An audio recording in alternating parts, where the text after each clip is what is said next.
কাঁচা আমের সস।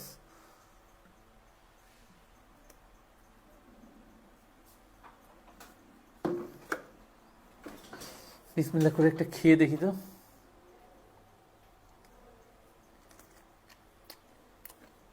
মানে এইটা আপনি যদি একবার খান, সিঙ্গারার প্রেমে না পড়লেও সসের প্রেমে আপনি পড়ে যাবেন।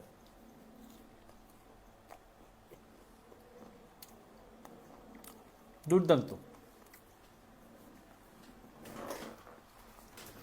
কাঁচা আমের সসে কাঁচা আম আর মশলা, এই ছাড়া আর কোনো কিছুর ব্যবহার নাই। আপনি puri, singara, french fry, chicken, vegetable roll সব কিছুর সাথে কিন্তু ট্রাই করে খেতে পারেন এই আমাদের চমৎকার কাঁচা আমের সস। কাঁচা আমের ভরা মৌসুমে আমরা আপনাদের জন্য স্পেশাল সস বানিয়েছি, ট্রাই করতে ভুলবেন না।